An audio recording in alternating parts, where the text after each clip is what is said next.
I hope you are not expecting from me that I will tell you how to make billions of dollars in trading Estonia with Georgia, yeah?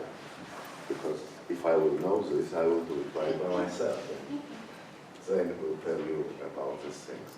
What I will try to do today is to give you very brief and general understanding about the business and how to do business in Georgia or with Georgia. Because it's quite difficult to make this understanding of this business. But just general terms, major requirements, and even the understanding what could be profitable to do in a very, just to say general terms. This would be a good first step if you would decide to start to do business in Georgia or with Georgia. There is one interesting thing which I could tell you that Georgian businesses look at Estonia as the bridge to the Northern Europe. So from Estonia you could look at Georgia as a bridge to South Caucasus. Both of our countries have a very strategic location. And this location could be used. Then I will show you the example of this, which is already prepared, okay?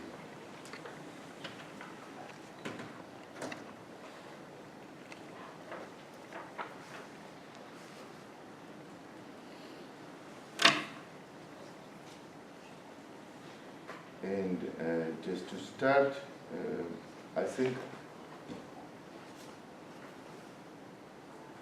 it would be better to base any of our judgment on the internationally recognized institutions and organizations. I am not going to tell you that Georgia is a heaven to do business. It's like Liechtenstein. You will put the post box office and then everything will be wonderful. No, for sure. Also, I am not going to tell you that you will be attacked first time you will come to Georgia by some paramilitary groups or tax inspectors. It's not also the same thing. But what could we say about Georgia? So, just base our judgment on the how World Bank ranks the ease to doing business in Georgia for 2013, so for this year. So it's ranked 9. This is good. Because the group of the countries, which is led by Singapore, Taiwan, by Australia and New Zealand, these are almost free economies, and the Georgia is in group of the countries where it's quite easy to start business. Then we will see that some other things also could be taken into consideration. And how it's measured, this is quite interesting, because this is just to say only sentence. Doing business is easy. But what it means in reality, what are the major indicators? So these are the procedures, first of all, and you could look through all these procedures. Registering your property, this is also quite important indicator.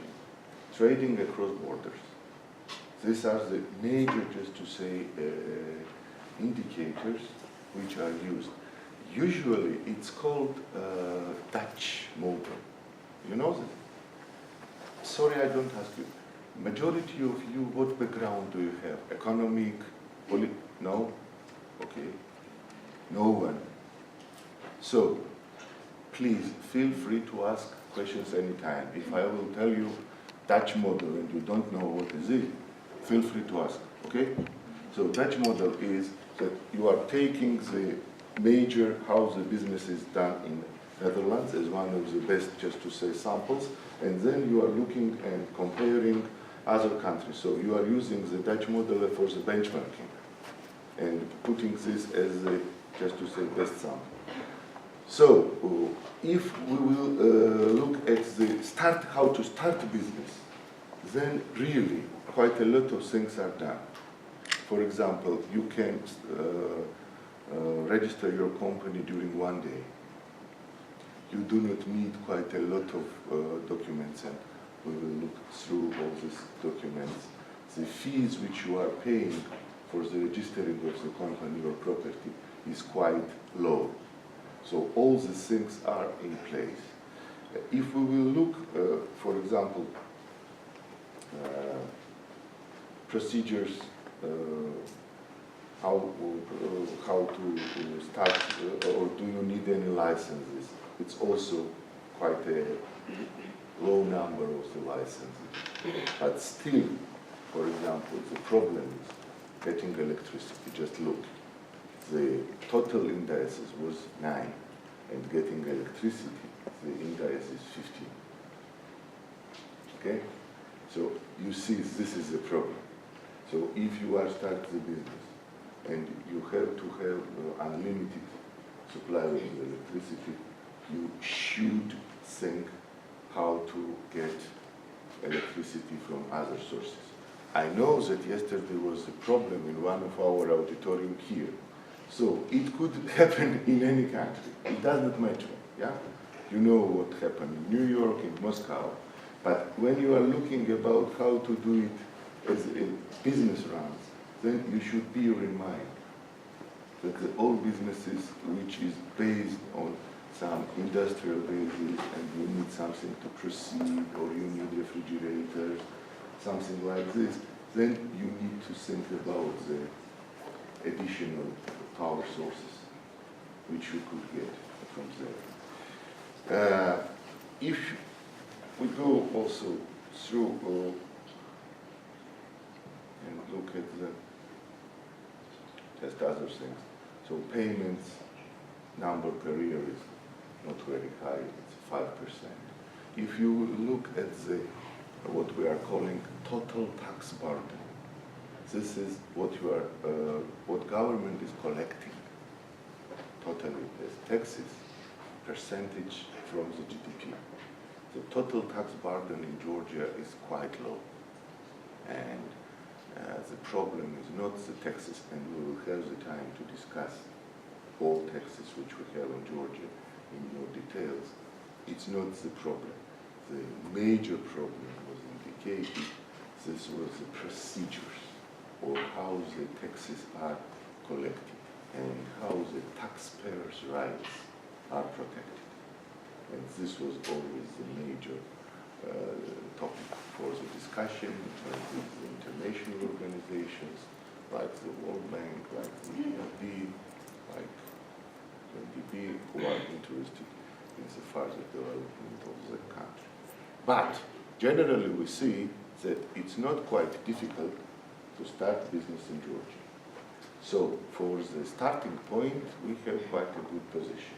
Then we should look how it will go when you will start the business, what would be after, and how you could do it. So the next step is to look what are the legal forms of enterprises in Georgia. I could say to you that in Georgia we didn't have, just to say, quite different legal forms of enterprises.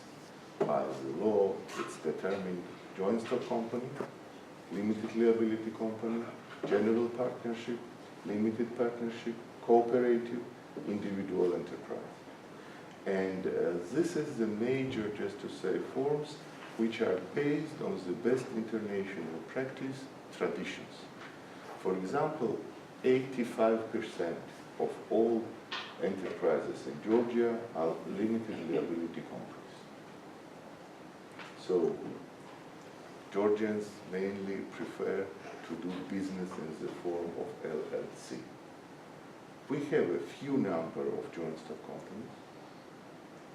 This is mainly the former state-owned giants who are operating in energy supply sector or different sectors. And also we have also other forms. Interesting thing is that from the November of the last year, in October we have the elections, and in the former, just to say, Soviet bloc in CIS, it was the first time that the government was changed by elections. And the new government which came into the power announced that they want to be more proactive in different sectors, and one of the idea was that they should give additional some tax incentives for the cooperatives which would be in the agricultural sector. So for this reason, you could find out that the cooperative could be quite interesting to start your business activities. Or you could simply use individual entrepreneur. It's quite easy. So you are the physical person and same time you are the legal person. And in Georgia we don't have just different regimes for our citizens and foreigners. So foreigners could use the same legal forms as citizens of Georgia. There is no restrictions for foreigners to occupy the positions of the heads, directors, or presidents of the companies. For sure, you need to present some of the documents, which is normal, because even the Georgian nationality person who is going to be the director of the LLC, he also should present his personal information. This is made in everywhere.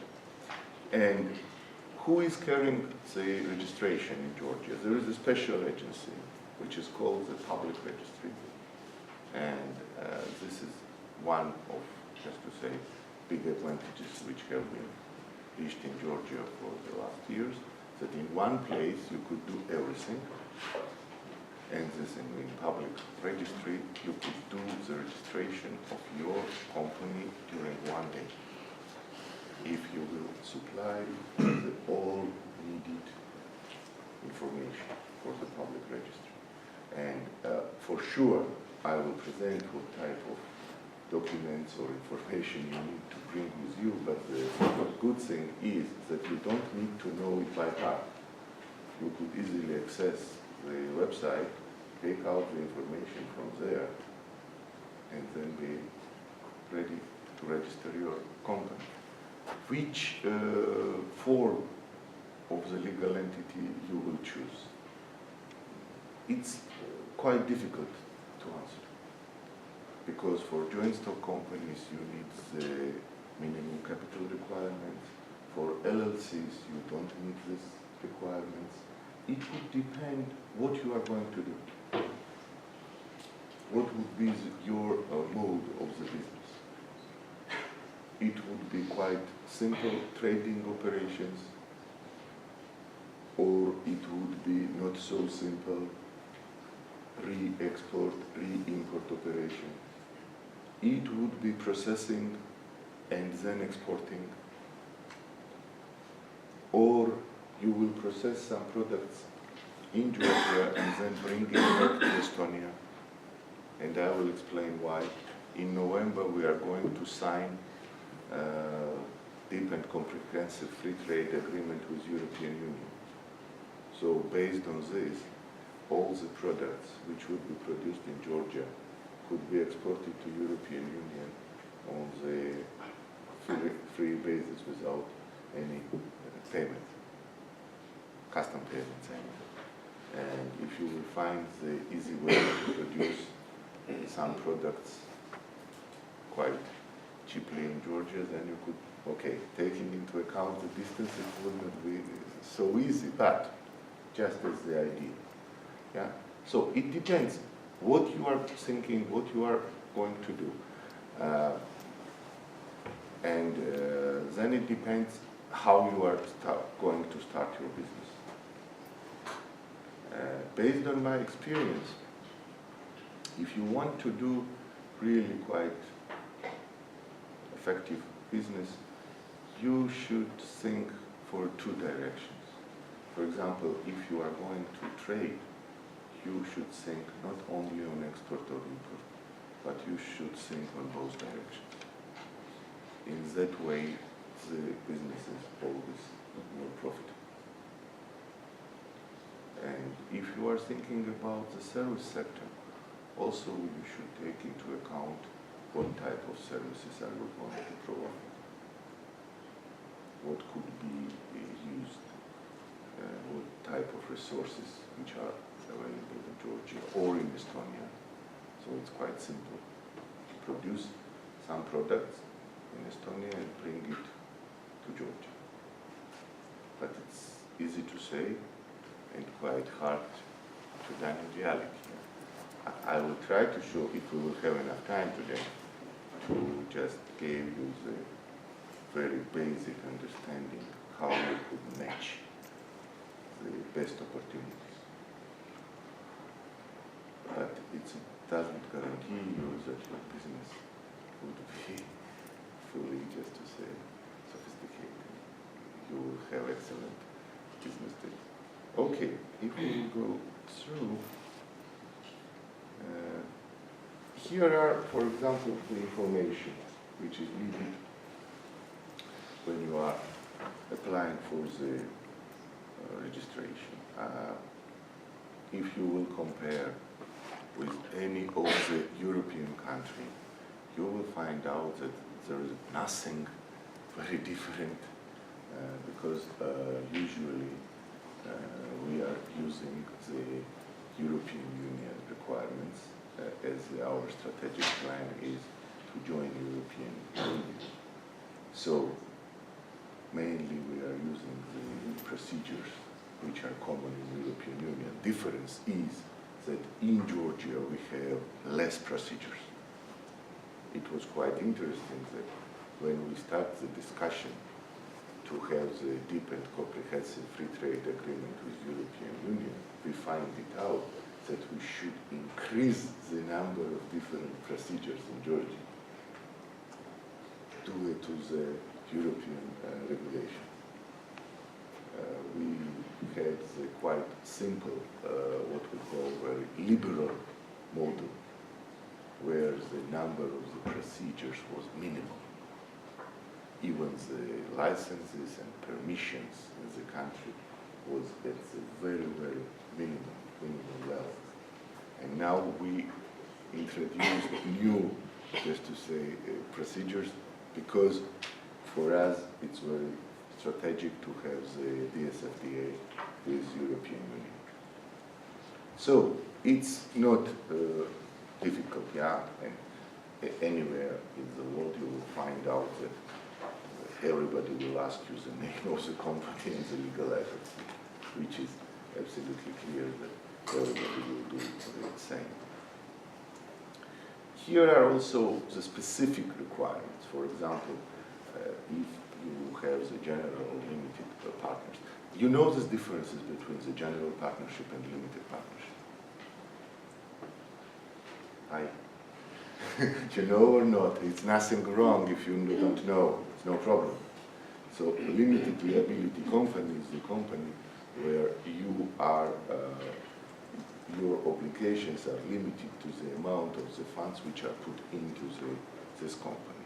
In the individual enterprises, you could be liable for all your, just to say, property which you have. And then we have the two different, general and limited partnerships. General partnership means that there are different enterprises under one umbrella name.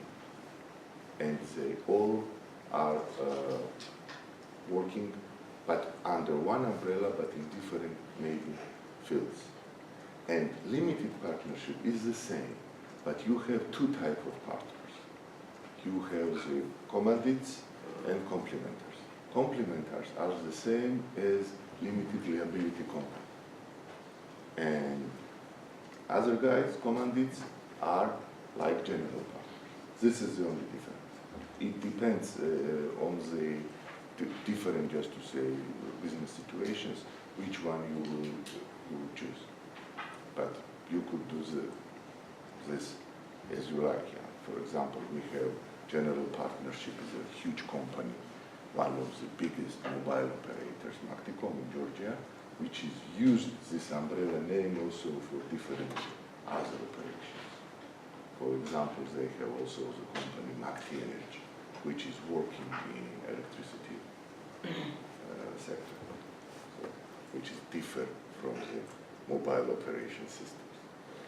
But this is the only difference. So if you are going to have a general and limited partners, then you have to make this reference. So who will be the general partner and who will be the limited partners? And that's all. Nothing quite, just to say, difficult in a sense. And how to establish company if you are the foreign resident? You could do it easily. For sure, if you have the special work permit. But the work permits in Georgia is not very difficult to obtain, because in this field also we have quite liberal legislation. So if you want to be the director or president of the company, you do not need to be Georgian. And it's quite easy. You should bring the documents about the personal information, so the country of citizenship, your personal numbers and so on, but you could do it easily. This differs from many other states. For example, in the Middle East, in majority of Arabic states, you could not register a company and be the director of the company if you are not citizen of the country. Even in the very well-developed, like Kuwait, like the United Arab Emirates, or Oman. Even in our,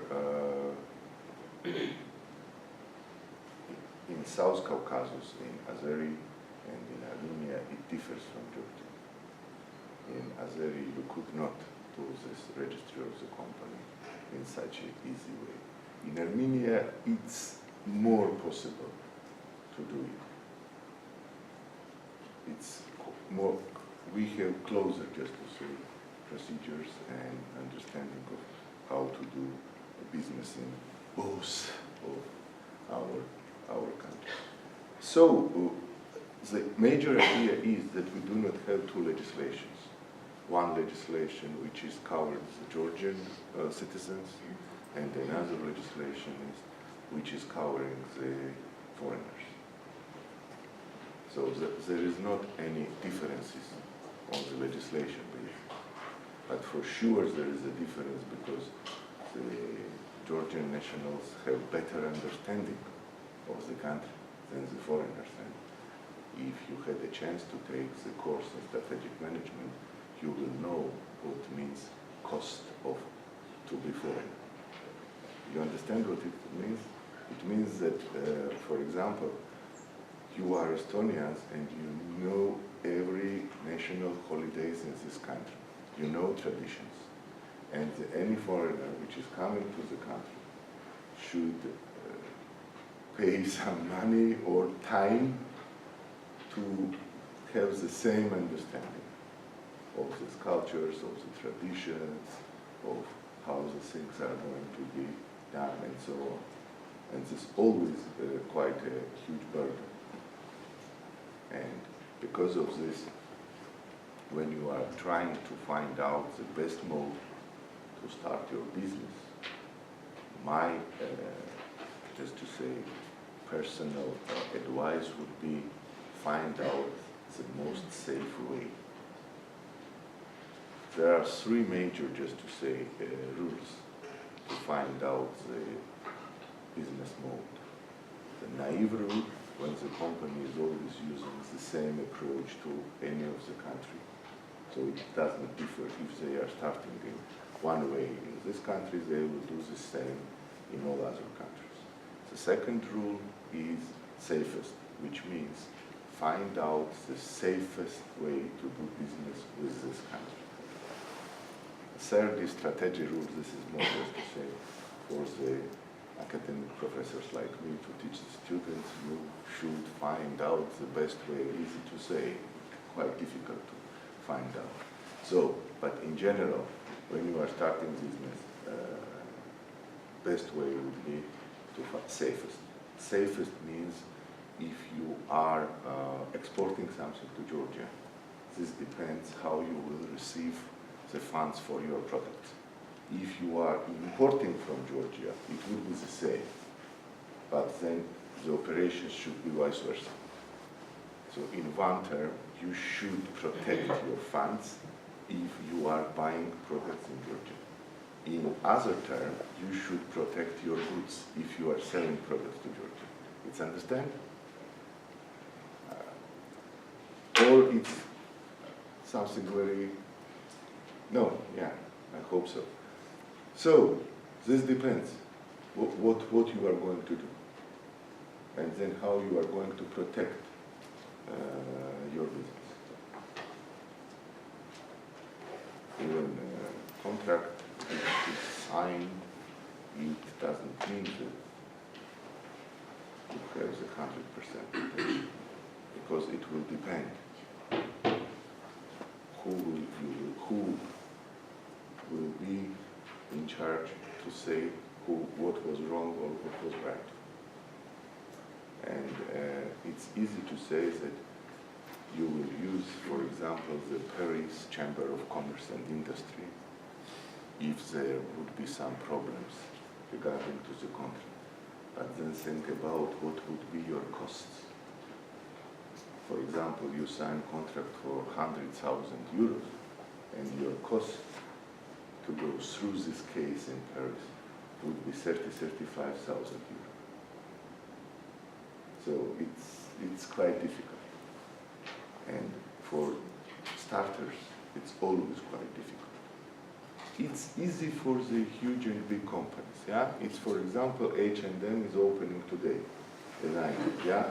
For them, it's easy. And I don't know in details, but I am absolutely sure that there was a tough battle between different Estonian enterprises who would be the provider of H&M in Estonia, because it's the same in Georgia. When Zara was opening in Georgia, there was a battle between the Georgian companies. When Carrefour was entering Georgian market, it was the same. Because then you are under the umbrella and protection of this well-known brand. And you could do business easier. But when you are starting business from Estonia and you want to start some business activities in Georgia, you don't have such advantages. So you should think about quite precisely how to protect your positions and your business. And it's same for Georgian companies, because it's the same. The cases are absolutely the same. As I told you, I have been the head of the export promotion agency, and there was two major cases, you know. The exporter companies are coming and saying, please find out the best export market for us. Next step was they coming and saying why they are not paying. Because when we find it out for them X market, and then the next step was, please be aware of A, B. They don't listen and say, okay, thank you, we will start our exporting activities. Usually after a month and a half, they come back and saying, we send products, we don't receive funds. And then our advice is, please look very carefully through your contract, please what you tell, what you put in the contract, where with the arbitration and so on. Details, but important details. And in business, there is one good expression. There is no details in business. It could not be details. Everything is important. If you think that if you will find out the best price for both both sides and amount, and then everything is fine, you are not right. Then are starting these details. Boxes, normal boxes, big boxes, FSCL 40, FSCL 20, you know this full container load. What type of amount you want to have one, just to say party to send. The buyer is saying, no, I don't need 20 tons for once. I need you to divide it for 5 parties, 4 tons each. When you will divide your parties, your costs are increasing. Then you are starting the discussions that please review our prices. Even the very simple topic, the price would be FOB or SIF. FOB and SIF, you know, or not? Oh guys, come on. Okay, FOB and SIF, this is the internationally recognized price basis. For example, if you are selling FOB Tallinn, it means that you are carrying costs till the product would be on board on the ship in Tallinn. And if you are selling SIF Poti, this means that you are carrying all costs, including freight and insurance, till the seaport Poti, which is in Georgia. So this is the difference, yeah? For example, SIF prices would be always higher than the FOB prices. But in which circumstances you are better, just to say, protected on the FOB basis or on the SIF basis. It's also up to you to decide. For example, Georgian companies will ask you to use the SIF basis. Why? For them, the best protection is when the product would be in Poti. For you, the best protection would be to have the FOB basis. And this is always, just to say, one of the details for negotiations. And this is how you will find out the best move. Also, detail, but important, which could build up your business in a successful one or ruin your business. It depends. Easier when you are when you are dealing with the software products, where the physical distribution is not so costly. This is always easier to do because you don't need the transportation for your products, and you could do it easily. But not all businesses are based on the software production, yeah. So we know that Estonia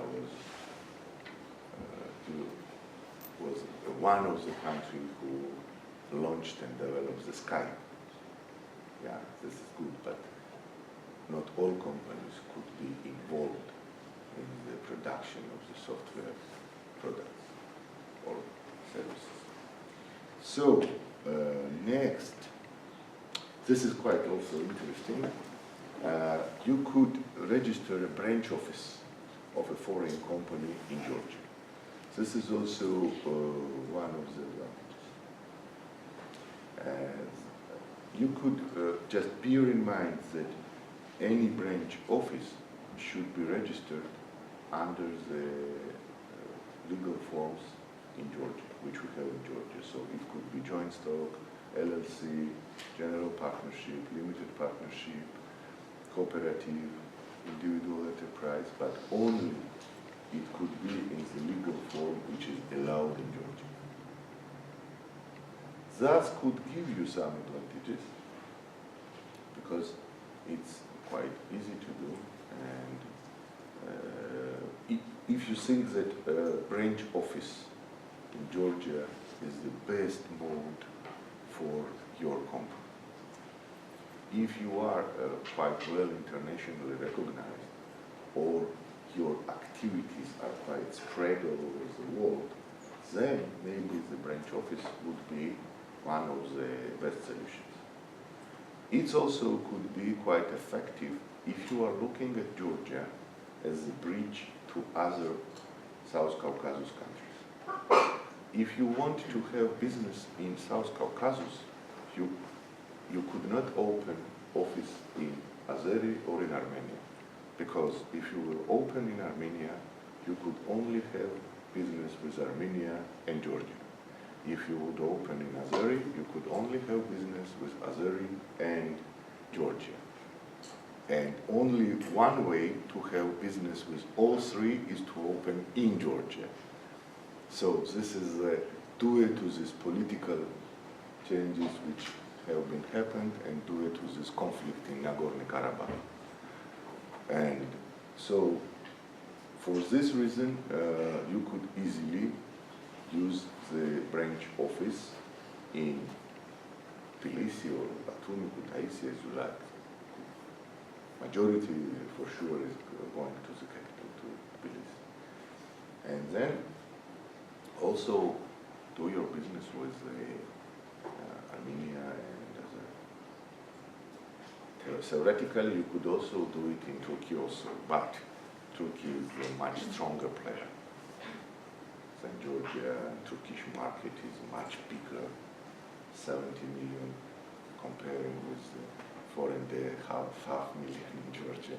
So for sure, if you want to open your activities in Turkey, then you will go directly. And maybe then you will use this form of the branch office for Georgia. But in any case, this is the option which also could be considered as one of the options to do business. Also interesting thing is relocation of the foreign company to Georgia, which is called redomicile. This means that you start business, just for example, company A start business activities in Estonia, and they want to relocate these business activities to Georgia. So this is called redomicile. So you are registering your company in Georgia, and the major thing is that by Georgian legislation, it's not required to cease your activities here. In many other cases, you should cease your activities in the country in which you started your business, and then you start activities in Georgia. In our situation, you don't need to cease your activities, which could bring you some, just to say, advantages. Honestly speaking, for the last 3 years, I don't know some cases which regarding this redomicile, but the explanation which we received from our colleagues was that redomicile would be quite interesting after Georgia will sign the DSFTA with European Union. So some companies which are now located in European Union, mainly maybe in the East European or Central European countries, maybe find out interesting to relocate their activities to Georgia and to use the Deep and Comprehensive Free Trade Agreement to export products to European Union without any of the custom fees. I don't know, when we are talking that that could happen, the only way to know is to look what will happen after 1 year. So this is quite, just to say, logical assumption, but till today, it's only the assumption and nothing more. Also, there were skeptics, mainly lawyers, and mainly lawyers who are specialized in EU legislative, who said that after we will sign this agreement, maybe we could change this redomicile and to put it in accordance with the European Union requirements. And the only bureaucratic machine which I could compare with the European Union was the former Soviet. And in some cases, former Soviet was faster. In some cases, not in all, but in some cases. So it's quite interesting, but I don't know. If, for the moment, we are not asked to change this redomicile procedures, and by the end of November, we are going on the Vilnius summit to sign this DSFTA. So maybe then it could work, and it could work in an appropriate way. So also bear in mind that this is also an opportunity which you could have in Georgia. What's more? Okay, fee in terms of registration. I also prepared for you the special guides where you will find more precisely the total information for the fees, because mainly when we are saying that this is a 100 gel, this is usually when you are registering a company in one business day. So it means that you started today, and then on the next day, the company will be registered. If you won't start today and register company today, then the fee will be, yes, please. How much is a gel in euros? How much the gel in euros? Just simply divided it on 2 and then deducted 10%. Okay, it's easy. 200 gel would be 100 and then deducted 10%, 90 euro. 90 euro. Exchange rate of gel is quite stable, quite stable. But we are not using what we are called the tied rates. So the National Bank of Georgia is not in charge that the exchange rates should stay between the corridors. You know this, yeah? Exchange rate corridors, okay. As in majority of the European Union countries, when they started, they have the exchange rate mechanism, which tied their currencies to each other. And the corridor was, to the best of my knowledge, it was plus minus 2.5%, 5%.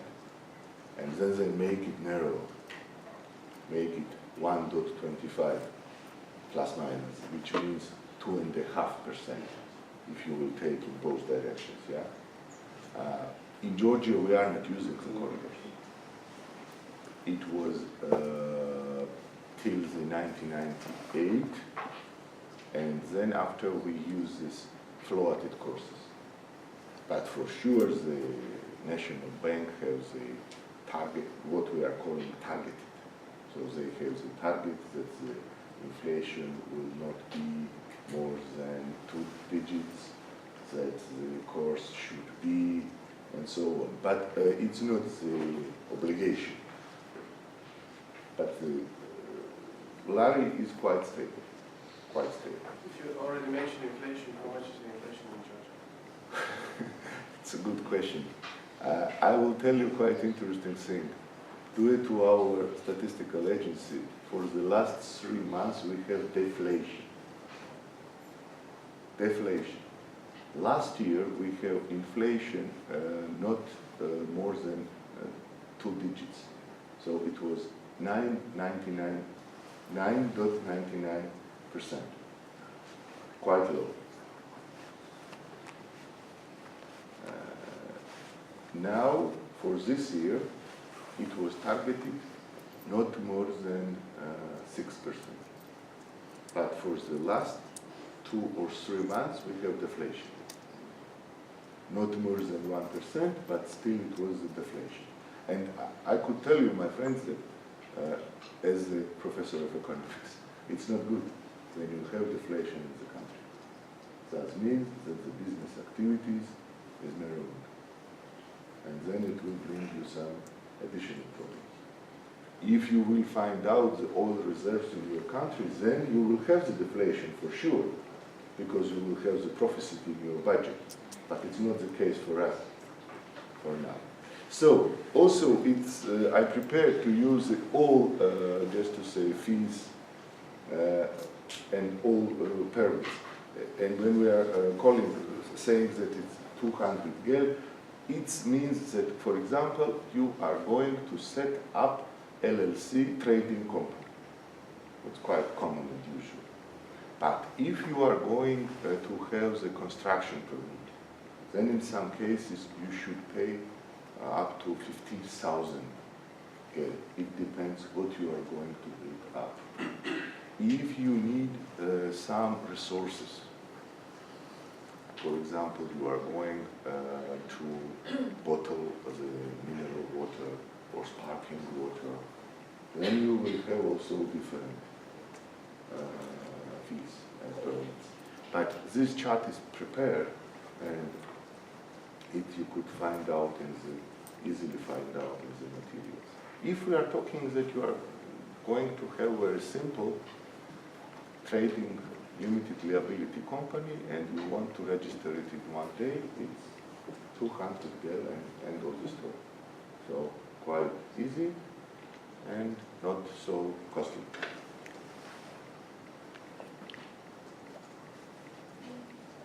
So electronically, you could find out information on these web sources.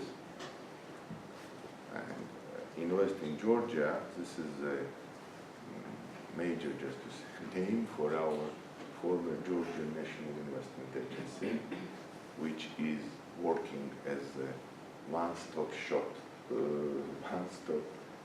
for all foreign businesses who are interested to have business activities with Georgia. And also you could apply to the web resources of the Ministry of Economic and Sustainable Development of Georgia. You could find out. If you are interested in the certification system, then you could apply for the special accreditation body of Georgia, because the quality certificates, it's always quite tough thing for discussion, because you know there are the different certification systems. It could be ISO certification system. If you are producing agricultural products and food, then you could use OHAS system, or you could use HAC system. It depends which type of certification you will find out. In Georgia, by the law, any product which is certified by the authorized EU entity is legal. So you don't need to certify your products in the laboratories which are located in Georgia. I could remember that once I received the letter on 15 pages from the Kuwait Chamber of Commerce. On first 2 pages of this letter, guys told us how nice it is to have business with Kuwait. On the additional 13 pages, they explain what you should do to have a business in Kuwait. And for example, I don't think that they change this, then they have this Gulf Cooperation Council. So if you are exporting some food products to Kuwait, you could only certify this product in the laboratories which are situated in Kuwait or in any of the Gulf Cooperation countries, which means Saudi Arabia, Oman, Muscat, Bahrain. So in Georgia, we don't have such type of tough regulations, and mainly all our regulations are in line with WTO regulations. Yeah, you know WTO, World Trade Organization. So, and plus we have the regulations that if the product is certified in European Union, in any of the laboratories which are recognized by the European Union, then this certificate is valid, and we do not ask any additional, just to say, certificate. Situation is a little bit different when we are exporting. For example, if you will find out that you want to start to export Borjomi from Georgia to Estonia. Yeah, you know Borjomi, this is a quite well-known sparkling mineral water, one of the best-known Georgian brands. Then the situation is different. For example, you could not export Borjomi as itself because Borjomi is produced under the Soviet quality requirements. And the Soviet quality requirements allowed you to have the high level of mineralization. In European Union, you have a little bit different requirements when you are lowering the mineralization. So Borjomi could not export it to any of the European Union countries if it would not be decreased the mineralization. So the company now produced another water, which is has a different name. And only after this water could be exported to European Union. But then is another step. You need the quality certificate. The quality certificate should be produced by the body which is authorized in European Union. So you should find out laboratories in European Union. Now, 2 laboratories in Georgia are in process that they will be accredited by European Union. That means that if they will produce the quality certificates, that would be valid for the European Union countries. So here are some problems. Or if we will take another position, for example, hazelnuts. I know that in Estonia you have a quite good chocolate production, yeah? Kalev. So you are using hazelnuts. Where you could buy hazelnuts, there are only 4 options for European countries. You could buy in Turkey, you could buy in Georgia, you could buy in Italy, and you could buy in other.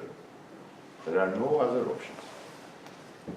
Because the huge producers of the hazelnuts are also in the United States, mainly it's the Oregon State, but European regulations are putting the burdens for them to export hazelnuts to European Union.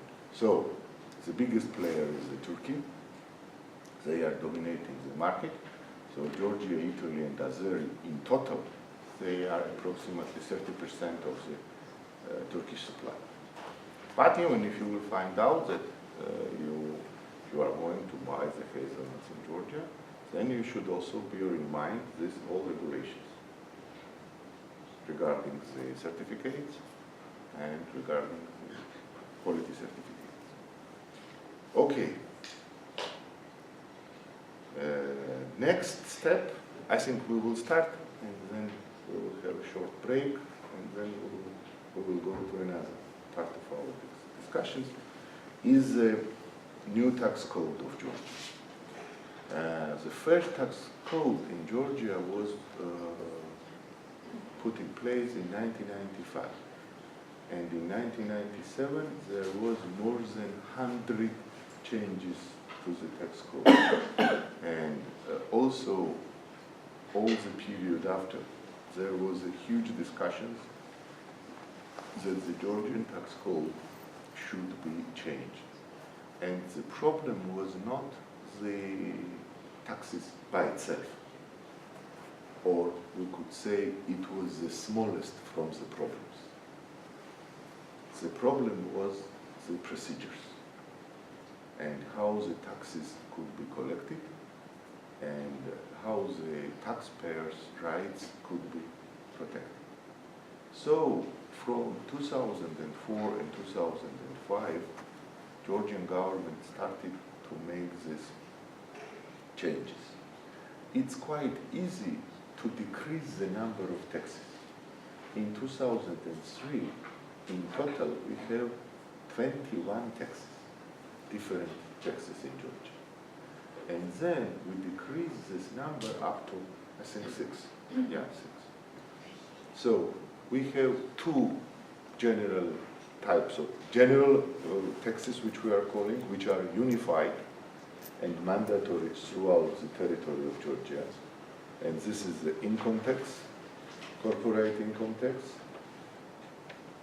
VAT, value-added tax, excise tax, and import tax. So this is mandatory. It's any territory of Georgia. And the local tax, this is the property tax. There was the idea that even this tax should be incorporated into the general taxes.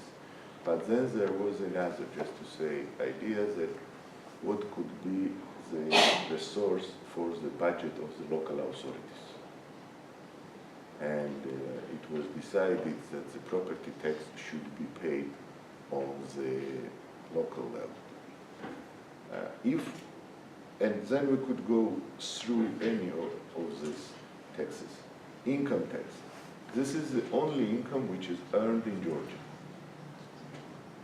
And also we have the special agreements with many other different countries to avoid double taxation, which means that you will be taxed in Georgia and then you will, for example, you will come back to Estonia and then you will be taxed once more in Estonia. Yeah? So to avoid, we have the different agreements. The standard income tax is at 20%. I don't know what is the income tax rate in Estonia. Who knows? Same? 20. My congratulations. 20? 21. Who more? Okay, it's a joke. Congratulations, because in United States this is 33 as minimum. In Belgium, I think it's even 37, and it's quite high, what we are calling developed countries. But the idea to have the flat rate, so we are also using the flat rate. We don't have the progressive taxation or regressive taxation. We have the flat rate.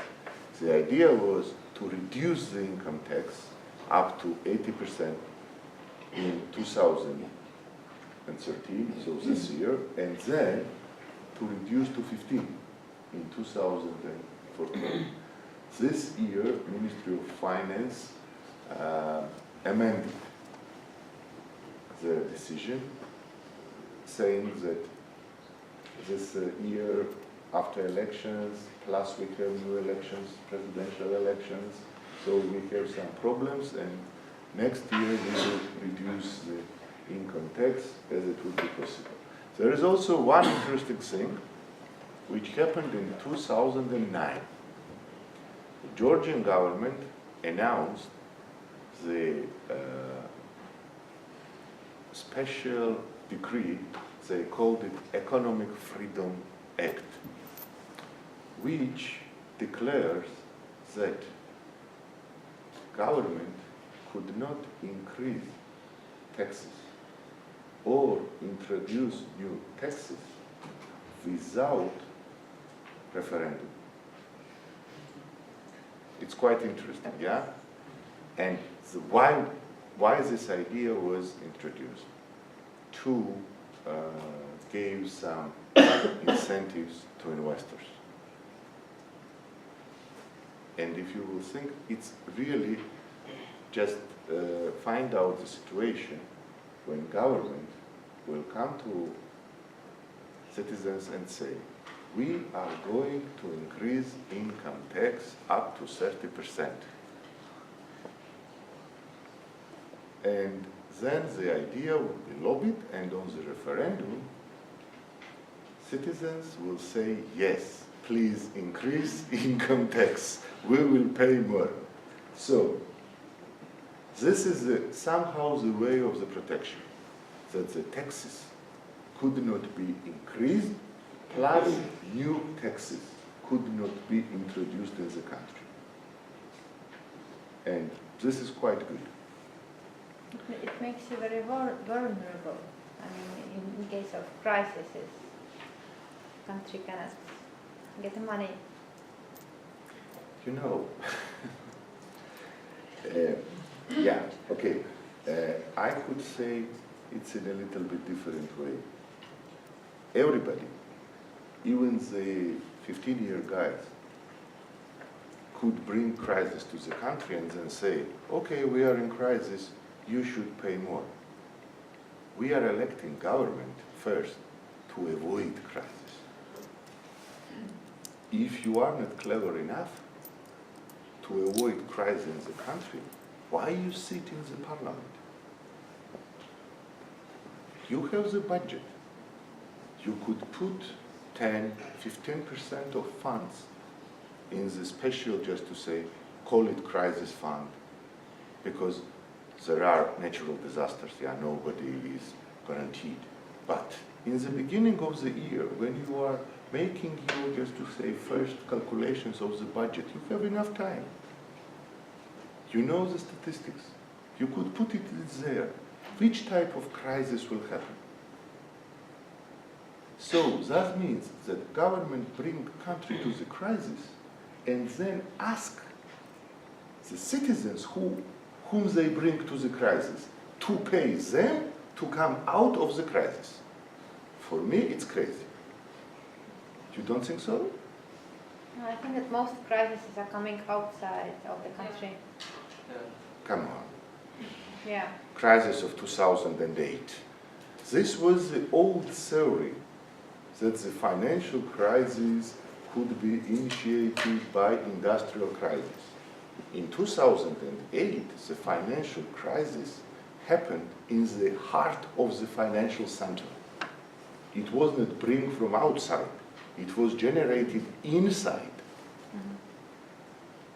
Okay? And just even we will think that the crisis could be bring in. So what the government was doing? Sitting and looking how the crisis is coming? You are in government, you are in charge. You have the all figures, you have all forecasts. Okay, you could not find out by yourself.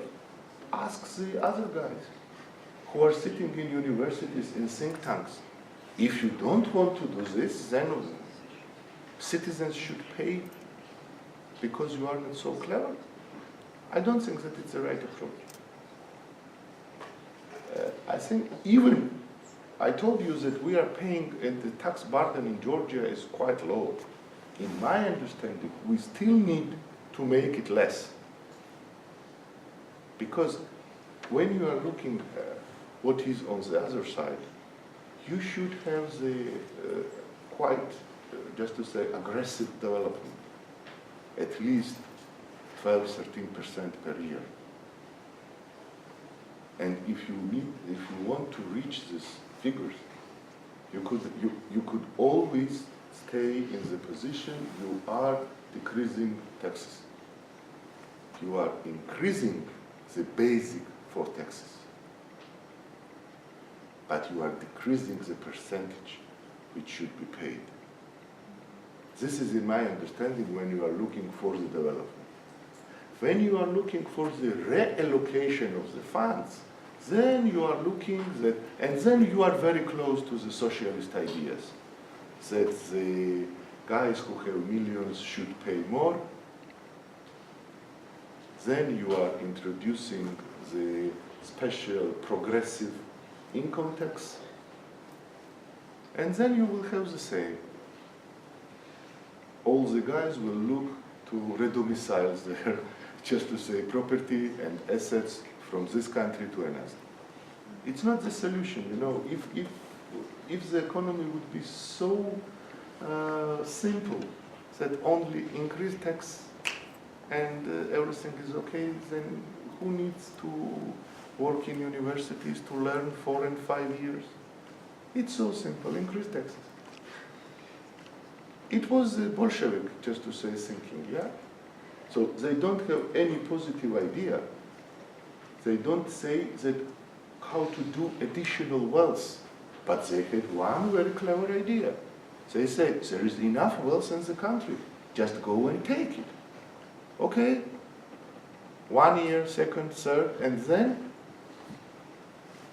was the total crisis.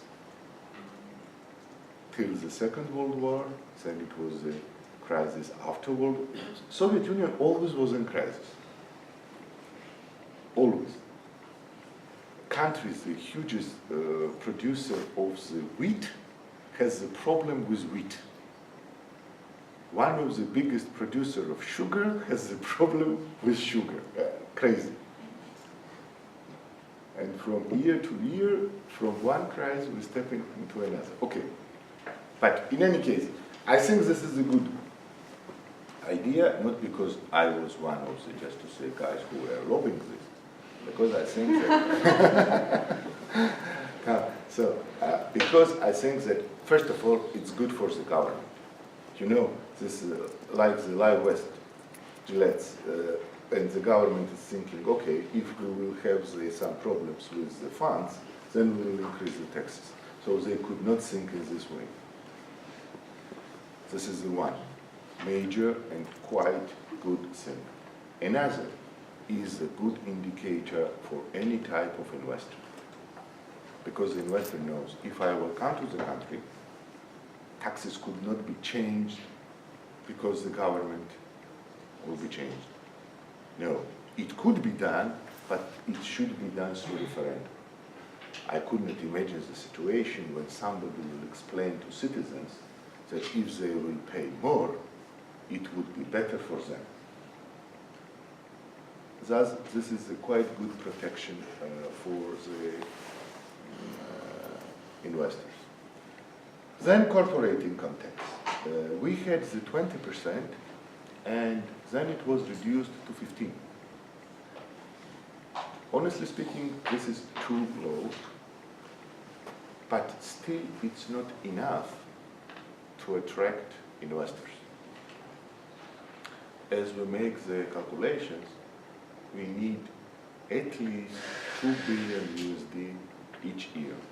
This is the minimum of investment, which we need, I mean FDI, foreign direct investment, in the country to have the economic growth every year, not less than 2 digits. And government also introduced some new incentives for the income tax. For example, if you are re-exporting products, you understand what means re-export? Okay, I will explain. In Estonia, you buy some goods in Finland and then export these goods to Georgia. Thus would be re-export. So, but it's for Estonia. In Georgia, it means you buy some goods, for example, in Netherlands, and then you are exporting these products to Azeri or to Kazakhstan. So, if you are doing such type of business activities, you are not paying income, corporate income tax. This is done due to several reasons. First of all, to initiate and to boost the trading activities, one. Another, to use the position of Georgia, which is between the Europe and Asia, and which has excellent logistic and transportation opportunities, to make it, just to say, easier. For example, if the company in Kazakhstan who is buying some import products and paying taxes in Kazakhstan, they will establish some legal entity in Georgia, and they will be involved in re-exporting operations. Due to Georgian legislation, they will not pay any taxes. I mean corporate income taxes. So this is giving you additional incentives to bring investors to Georgia. And also it could be considered if you want to start some activities with Georgia or in Georgia, that could be considered as additional advantage to you. Value-added tax. No, as usually, everybody is talking about this VAT. Also, we had a huge discussion in country, maybe to change value-added tax to the sales tax. This is, you know the difference between the value-added tax and sales tax? No, okay. Value-added tax is paid on the every stage. Estonian company buy products in Finland and importing it to Estonia. They paid VAT. Then another Estonian company is buying from this Estonian company. So they pay VAT from difference. And then in retail, customers are buying the product. So they are also paying the difference of VAT. And the sales tax is paid only by the final customer.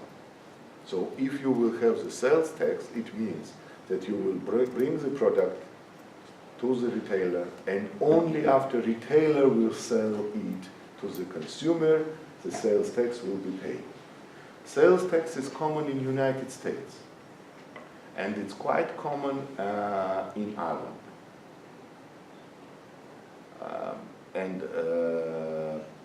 In Europe, continental Europe, VAT is most common. And after the Second World War, the majority of the European countries just say that the VAT is the best indirect tax, and also, yeah, it's indirect, it's not direct, it's indirect tax, and it is paid. In Georgia, it's not very high, but it's not also low, it's 18%. It means that if you will buy something for 100 USD, you should put additional 16.76 to your product price. If your price is 100, from this would be deducted 18%. So when you are paying 100 gel in the supermarket in Georgia, you are paying 18 gel as the VAT and 82 as the product, just to say cost plus insurance plus freight and plus their profit. So this is the difference. It was a discussion also in Georgia that maybe find out the ways to decrease the value-added tax, because they could not increase it as we discussed this topic, but to decrease. And here we will find out one very important difficulty. If you will look through budget, 75% of the total budget is coming from taxes, and from this, approximately 75% is VAT. So even if you will decrease VAT for 1%, you will have problems in the state finances. So first of all, you should find out the way how to increase funds in state budget, and only after you could think how you could decrease the VAT. But there are some special, just to say, VAT rates. For example, in free industrial zone, you don't have to pay VAT. And in Georgia is developed Poti free industrial zone, which is located on the Black Sea coast. And if the product is produced in this free industrial zone, then it's exempt from value-added tax. Second, if you have the free warehouse company. So this is a mix of the same idea, but instead of assembling or producing some products, you have the international warehouse regime, which means that you are bringing products from different countries, and then they are going to some other different countries. This is also used this mode in Poti, and also here is the example of the VAT.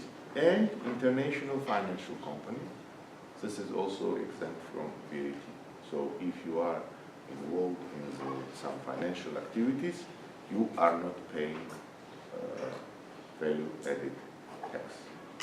Plus, as I told you, if you are involved in the re-export operations. But please bear in mind that in this case, you should be registered in Georgia, and you should have these operations in Georgia. So you could not be registered, only registered in Georgia and have the operations outside. So I think now we need some short break. Please, if you have any questions. Double taxation with Estonia and Georgia. Yeah. Is it treaty signed about the income tax? To the best of my knowledge, treaty was signed, and the last week, the huge hour delegation with Prime Minister, Minister of Economy have been here, and they have new incentives just to renew this treaty, and plus to put some additional things. Please. On the income tax slide, you Yes. found a bit of information quite interesting which concerned the fact, yes, the second point, that income tax, personal income tax, is charged only on income earned in Georgia, which is quite small, I'd say. I mean, in terms of international taxation, normally a person, be it a resident, be it a natural person or a legal person, is charged based on one's residence, not source. We are using this model. Maybe I will try to explain to you that you know what is a remittance? Sorry? Remittances. We have a huge proportion of the population which is working outside of Georgia and then transferring funds to their relatives in Georgia. So if we will have a different mode, then also these funds should be charged by income tax. It's not a huge, but it's approximately from 4 to 5% of our GDP. And as a huge population is working outside of Georgia, and they are taxed there in that country, for example, they are working in Greece, they are working in Italy, they are working in Germany, then to avoid this double taxation, they are not charged in Georgia. So only income which is earned in Georgia, only activities which you have in Georgia and which are related to some income generation. Which should make Georgia's double taxation treaties quite an interesting read. Yes, sure. And yes, on the other hand, we know that this is a minus of your legal system, and Georgia has a quite intensive discussion there. To the best of my knowledge, approximately 40 countries have been signed the special agreements to avoid double taxation. Okay? Any other? Please. Is there any successful national companies in Georgia? What do you mean under successful? I mean, profitable? Yes, sure. Yes, sure. I mean, national, like governmental. Governmental? Yeah, like in Estonia, this was Eesti Energia and Estonian Air. Okay. So we have quite a lot of very successful private companies in Georgia, huge ones. They are not maybe internationally recognized, and maybe they are not in the Forbes list of 2,000 leading companies in the world, but still they are quite, just to say, successful companies. If you mean state-owned companies, there is a few number of the state-owned companies in Georgia, and in my understanding, it would be better to decrease this number to the minimal level. Because when we have the state-owned system of electricity supply, we have shortages and problems. When we switch to the privately owned, the supply is much better. I don't know your experience, but in Georgia we are looking to decrease state-owned enterprises. There is no sense. It's not the function of the state to undertake some processing activities and to generate profit. State has different functions. They should stay in a different, just to say, way. They are not entrepreneurs. They could not produce products or services at the best prices. I hope I answered your question. Yeah. Any other questions? Okay.